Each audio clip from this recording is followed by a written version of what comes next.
Hi everyone, my name is Christy and welcome to day 1043 of trying a new makeup product every day. Today I am so excited to try out my first ever Complex Culture makeup product. I love the Complex Culture brushes. They're seriously such amazing quality brushes, and I didn't even know that they made makeup products, but I just got this in my December 2020 Ipsy Glam Bag Plus bag, and oh my gosh, I think that might be my best Ipsy Glam Bag Plus bag I've ever gotten. So if you have not seen my unbagging of that, I'll have that video linked in the description down below. So this here is the Set Go Translucent Powder that I got in the shade Clarity. It's a talc-free loose powder infused with ceramides, hydrolyzed silk, and blue lotus flower extract to beautifully set, blur, and mattify your complexion in one simple step. It's cruelty-free, dermatologist tested, and this has a retail value of $28. And so here is the packaging, which I think looks so pretty and luxurious, kind of like, I don't think this is necessarily glass, but it looks like frosted glass, and it seems pretty big. So here is how it looks. I'm gonna take off the little seal. And so I'm a little bit surprised that it doesn't have any sort of poof or applicator. Let's see if this, doesn't look like that comes off. So you basically just get the netting here, which is fine. And so I did already go ahead and I applied my Purely's BB cream as my foundation and my Tarte Shape Tape concealer. These are two products that I definitely feel like I need to set with powder on an everyday basis. So I just applied the concealer and already there is a lot of creasing. So I'm gonna try setting my under eyes with this. So I'm just taking my sponge, picking up some of the powder, and I'm gonna apply a thin layer. You know, maybe for the fun of it, I'll try baking. So I'll just do a thin layer on one of my under eyes, which that looks really good right away. Smooth, mattifying. And then on the other under eye, I'll just do a little test with some baking. So I'm just gonna put like a thick layer.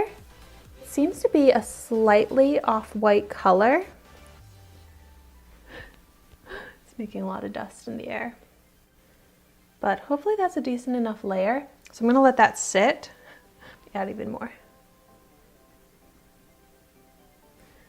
while I powder the rest of my face. And so now I'm gonna take a big powder brush. This here is the Morphe E52 brush. I love this brush. I use this brush all the time. I really do think that the Morphe brushes live up to the hype. I got this brush recently in either Ipsy or BoxyCharm. But so, just picking up some of the product here, and I'm gonna dust that all over my face to set that BB cream. And you can notice that shine going away. So now I have the setting powder on just half of my face. So here's my face with it versus without it. And I think it looks really, really good on my skin and on my makeup because it leaves a really soft, kind of blurred effect like it claims, but it doesn't leave any texture, dryness, powdery look to my skin. Go ahead and have a little creasing there in my smile lines, so we'll set those.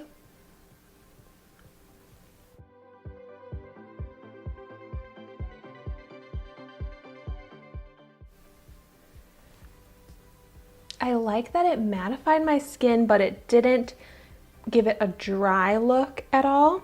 And you really only need a light dusting.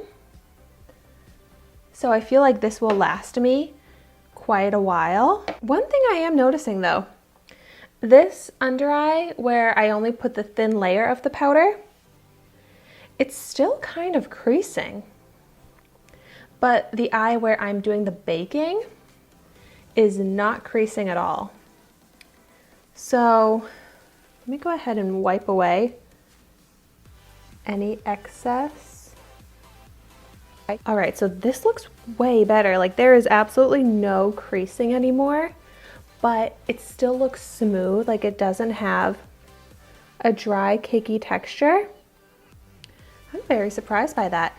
Usually I can just set my under eyes with a powder and it won't crease, but in this case, I really do need to apply a lot and bake with it, which is fine. That's easy enough to do. But if I'm in a hurry, I'm not gonna have the time to do it. But so, wow, I'm kind of bummed that this under eye keeps creasing. Go ahead and just try applying a little bit more and we'll see what happens. What I am gonna do right now is take a flash photo just to test for any flashback. So now it's really dark, I've turned off my lights. Oh no. I'm gonna insert the picture that I just took. That is some flashback, because you can see the powder on my under eyes. You can't really see it where I've lightly dusted it all over my face, but you definitely get that white flashback on the under eyes. And that is not good, because then if you're ever in any pictures, your face is gonna look like it's got this white cast to it. That's a bummer. I kind of did not expect that because it's not a stark white shade, but I took a couple pictures and that flashback is there in every picture. So that definitely makes me not like this powder that much. It's definitely not gonna be my go-to. I'm not taking flash photos all that often, so for me just doing a daily set my makeup, I'll use this, but it's not something I will repurchase because of that flashback aspect. I'd just rather use a powder that doesn't do that, then I'd never have to worry. And this under eye, with all that flashback, with me going over it again, is still creasing. So the under eye here, where I baked, there's no creasing. This one, still creasing. So it's not even like this powder is even working to set my makeup enough. You have to bake with it to prevent creasing, but then you get crazy flashbacks. So in my opinion, this is just not a good setting powder. I just don't think it does what it's supposed to do.